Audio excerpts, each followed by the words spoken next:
Greetings and welcome back to room 303 in our talks with Walt. We now turn to poem number 9 of the 24 poems and inscriptions when I read the book. Now, we finished with Eidolons, we then went to For Him I Sing, and now we're going to meet 3 poems in order that will treat Whitman's love of education. And we're going to see Whitman as pedagogue, as we have talked about it in the past lectures. Speaking of the past lectures, let's just review really quickly the assumptions that I am working with as I'm sharing these ideas with you. And hey guys, I have to say this out loud more than a few times, and I said it in my lectures as well on all the other great epic poems and literature that we've studied.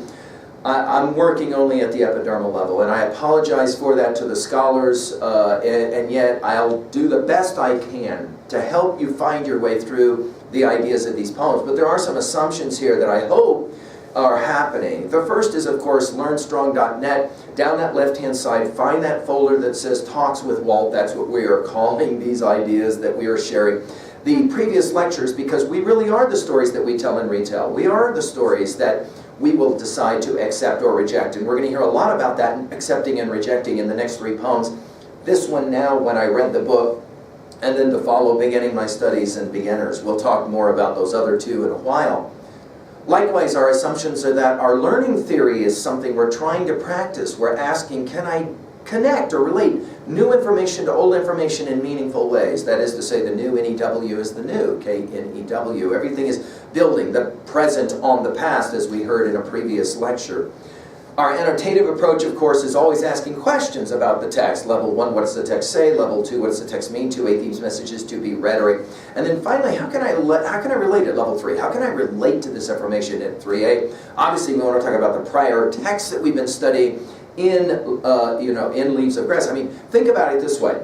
If we are now approaching poem 10, right, of the first 10 or so poems of Leaves of Grass, by this point, you ought to begin to kind of see some trending that starts to happen at level 3A, right? And we're hopefully going to point that out for you. Finally, and most importantly, how can I relate to this information in some meaningful way? If you are sharing these comments with me in some kind of chronological fashion, it says something about your desire to learn, something about your desire to understand. Hurrah for you. Now let's begin to play that game at 3A. Of course, we're also hoping that you're familiar with our big 5. That is to say, what do these texts say about epistemology, what you can know? Ontology, who you are. We're going to hear a lot about that in the next 3 poems.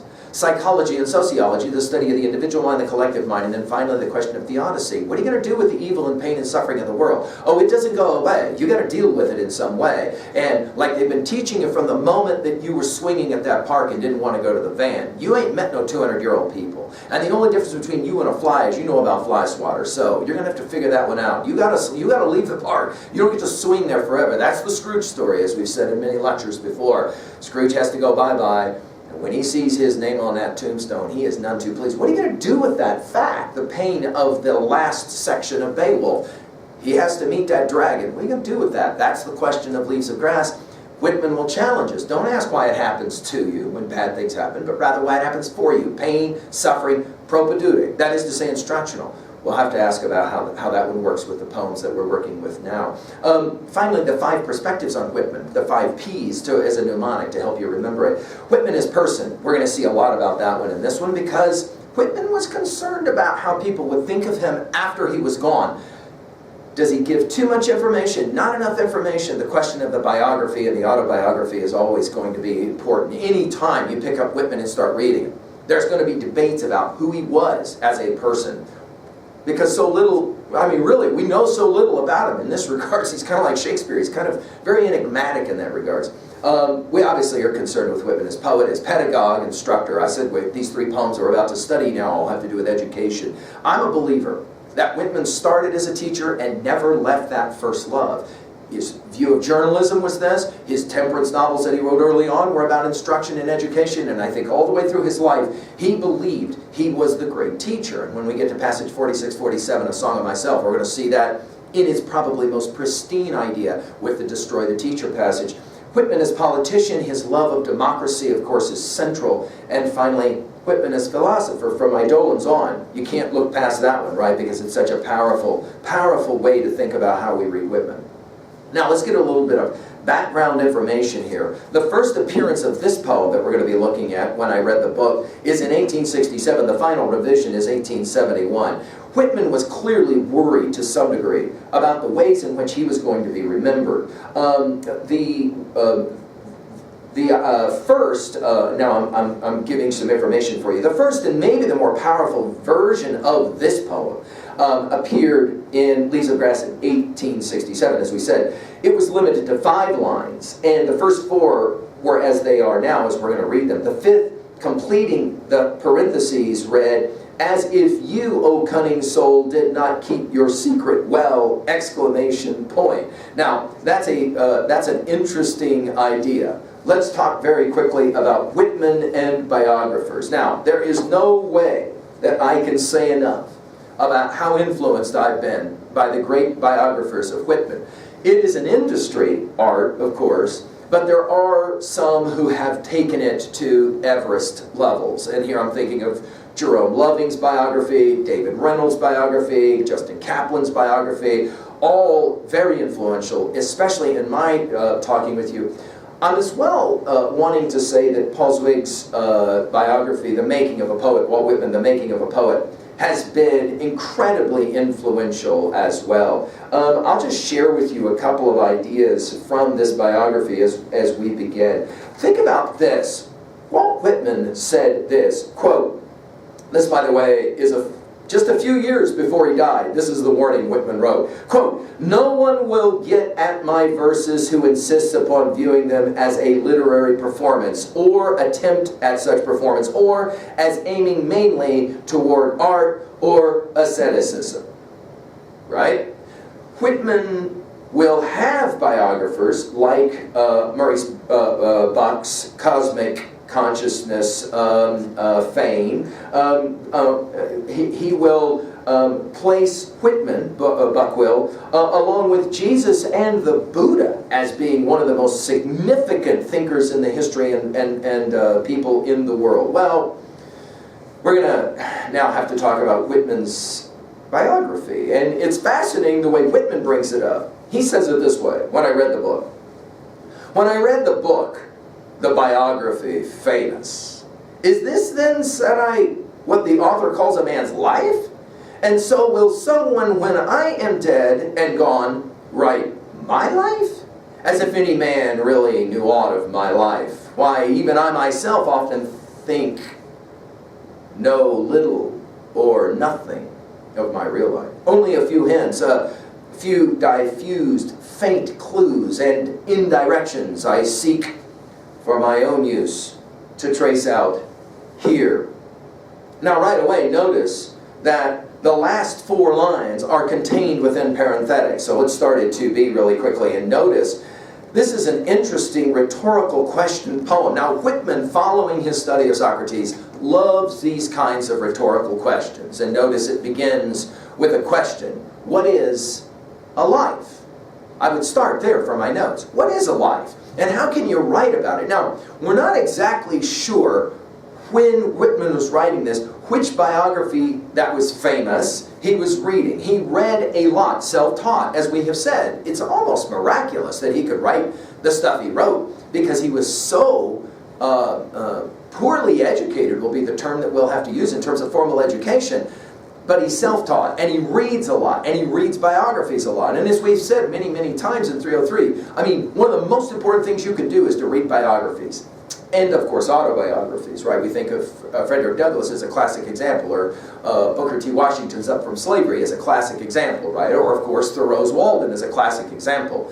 Or Beryl Markham's West with the Night as a classic example. But notice here he says, when I read the book, the biography famous, and then he gets to his question, this rhetorical question, and is this then, said I, what the author calls a life? Now, of course, Whitman is heavily influenced by his pal Emerson. And Emerson was heavily influenced by Thomas Carlyle with what will be later referred to in the study, as we've already given it, on self-reliance, the great man theory. In other words, history is defined by great individuals. Obviously, you know, Napoleon will be in the minds of a lot of people for the time that we're speaking, simply because of great individuals, right? Later in the 20th century, it'll be the question of somebody like Churchill. That is to say, if we don't have Winston Churchill, are we all here today with our civilization as we know it? There are many who argue, probably not. That's a pretty compelling argument to make, and here we are. What is it to write a life? What is it to live a life? This is going to be central, I think, to the construction of Leaves of Grass. And so, now the next question. Notice a series of questions here. And so, will someone when I am dead and gone, notice dead and gone, not just dead, dead and gone, possibly forgotten? He knew as Marcus Aurelius, soon you will have forgotten all things, and all things will have forgotten you. Will it be a mantra that he will know from his study of Marcus Aurelius? Write my life. This is a tough question. And Whitman, as person, was a tremendous self-promoter. He wrote his own critiques, glowing we might add, of his poetry anonymously and published them. Whitman was a controller of his personae all the way through his life, and now he's asking, who will write the story of my life? And then the rest of the poem is in parenthetic. It's almost an aside, as we've said in earlier lectures. He learned this from his Shakespeare, right? He makes the observation about writing biographies, and then, of course, something very interesting and revealing about himself, what he will call the real life, writes this, as if any man really knew aught, anything, it's an old-fashioned word, of my life. Now, Whitman was a great creator of his life and his life's biography. He would have all kinds of rumors. Oh, no, I went down to New Orleans and fathered all kinds of children down there. Well, we have to debate whether that's a legitimate one or not, and obviously biographers love this kind of thing because they'll go back. The problem, and Loving and Kaplan and others will point out, Reynolds will point this out, when you start looking at all of the information, the primary sources, the secondary sources of Whitman's life, there's a lot that's just not, it's not so explicit what this life was, what he'll call real life, right? When even I myself, I often think, know little or nothing of my real life. He admits it. Here it is, epistemologically, the fallibilist position. Notice, we're playing with the first two of our big five right now quite a bit. Epistemology, what can you know? It's the fallibilist. I think I'm right, I could be wrong. I don't even know that much about myself. Of course, psychologically, what do I really know about myself? To what degree? This is the Freud question, right? To what degree do you really know who you are anyway?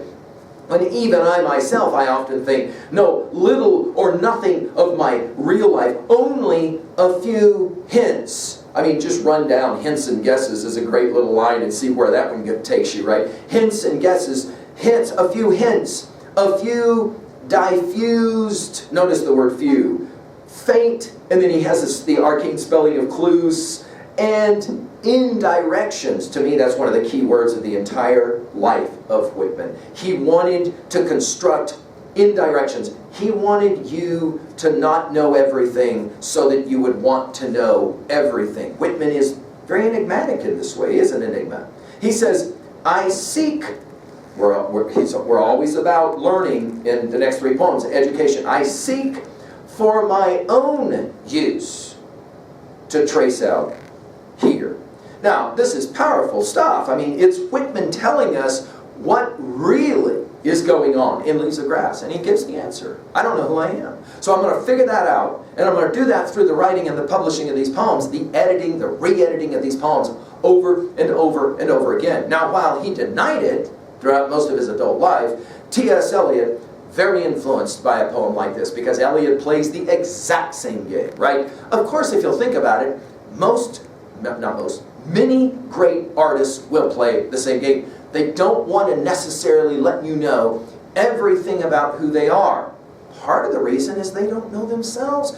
And part of the reason for that, a la Whitman, is they're constructing it as they go. This life, this construction of a life. Now, of course, Emerson will have validated that idea in essays like Self-Reliance. And so here we have Whitman admitting, I'm trying to figure this out along with you guys, and one of the ways I do that is by sharing stuff with you. Now, if you'll think about that, that's basic communicative theory. I mean, here we have our Habermas, right? Here we have our Wittgenstein. We learn who we are. How? Well, in large measure by telling each other, talking, sharing, enjoying each other's life.